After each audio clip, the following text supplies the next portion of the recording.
వెనుకటి గుణమేలమాను వినరా సుమతి. భావం ఒక శుభముహూర్తాన కుక్కను తెచ్చి బంగారు సింహాసనం మీద కూర్చోబెట్టిన పట్టాభిషేకం చేసిన దాని వెనుకటి గుణం పోదు. అలాగే నీచుణ్ణి ఎంత గౌరవంగా చూసినా వాడు నీచ గుణాన్ని వదులుకోలేడు. ఎప్పుడు సంపద కలిగిన అప్పుడు బంధువులు వస్తురది ఎట్లన్నా తెప్పలుగా చెరువు నిండిన కప్పలు 10,000 కప్పలు చెరువులోకి చేరు గదరా సుమతి. భావం చెరువు నిండా నీరు చేరగానే వేల కొద్ది కప్పలు చెరువులోకి చేరినట్లుగా మనకు సంపదలు రాగానే మన బంధువులు మన దగ్గరికి వచ్చి చేరుతారు. పశువుల వెన్న వేరు, పాలన్ననొక్కటి, పుష్పజాతులు వేరు, పూజ ఒకటి, దర్శనంబులాలు దైవంబునొక్కటి. విశ్వదావిరామ వినురవేమ. భావం పశువుల రంగు వేరైనా పాల రంగు మాత్రం ఒక్కటే, పుష్పజాతులు వేరైనా పూజ ఒకటే. దైవాన్ని తెలుసుకోవడానికి ఉపయోగపడే శాస్త్రాలు 6 విధాలుగా ఉన్నప్పటికీ దైవం మాత్రం ఒక్కటే కదా. తల్లిదండ్రుల మీద ప్రేమ లేని పుత్రుండు పుట్టలేని వాడు గిట్టలేని, పుట్టలోడ చెదలు పుట్టవా గిట్టవా. విశ్వదావిరామ వినురవేమ. తల్లిదండ్రుల మీద దయలేని కుమారుడు కూడా పుట్టినా ఒకటే చచ్చినా ఒకటే. పుట్టలోన చెదలు పుడతాయి చనిపోతాయి. తల్లిదండ్రుల మీద ప్రేమ లేని కుమారుడు కూడా చెదలతో సమానం. ఎంతో మంచిది మా టీచర్, మాకిస్తుందొక గుడ్ ఫ్యూచర్.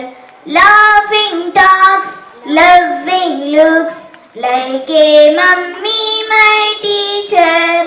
పాటలు పాడమంటుంది, డాన్సులు చేయమంటుంది, డాంకీ మంకీ కథలను చెప్పి మమ్మెంతో నవ్విస్తుంది. ఎంతో మంచిది మా టీచర్, మాకిస్తుందొక గుడ్ ఫ్యూచర్.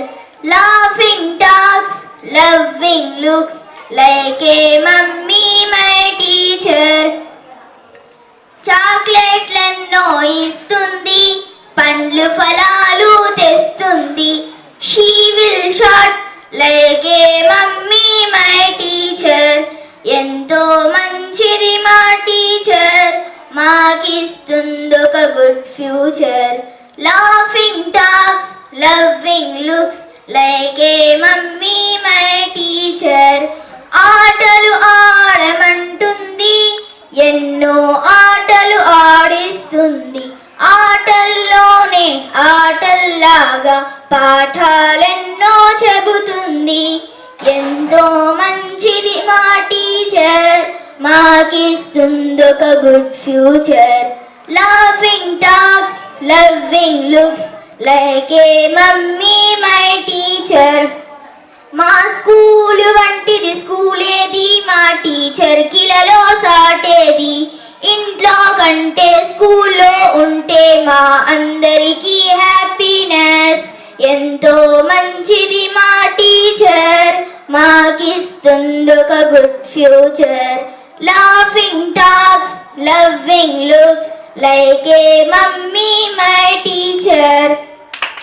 ఏమవుతుందో చెప్పండి బాలల్లారా వినరండి.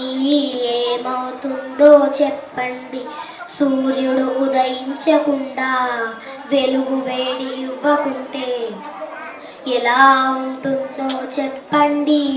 ఏమవుతుందో చెప్పండి, చినుకు నేల రాలకుండా మబ్బులోని దాగి ఉంటే ఎలా ఉంటుందో చెప్పండి. ఏమవుతుందో చెప్పండి, విత్తులు మొలకెత్తకుండా భూమిలోనే దాగి ఉంటే ఎలా ఉంటుందో చెప్పండి. ఏమవుతుందో చెప్పండి, పంటలేవి పండకుండా పుడమి తల్లి అడ్డుకుంటే ఎలా ఉంటుందో చెప్పండి. ఏమవుతుందో చెప్పండి, నీరు మనకు అందకుండా నదులే ప్రవహించకుంటే ఎలా ఉంటుందో చెప్పండి. ఏమవుతుందో చెప్పండి, ఇరుగు పొరుగు లేకుండా తోడు ఎవరు లేకుంటే ఎలా ఉంటుందో చెప్పండి, ఏమవుతుందో చెప్పండి, ఎలా ఉంటుందో చెప్పండి, ఏమవుతుందో చెప్పండి. బాలల్లారా వినరండి, ఏమవుతుందో చెప్పండి.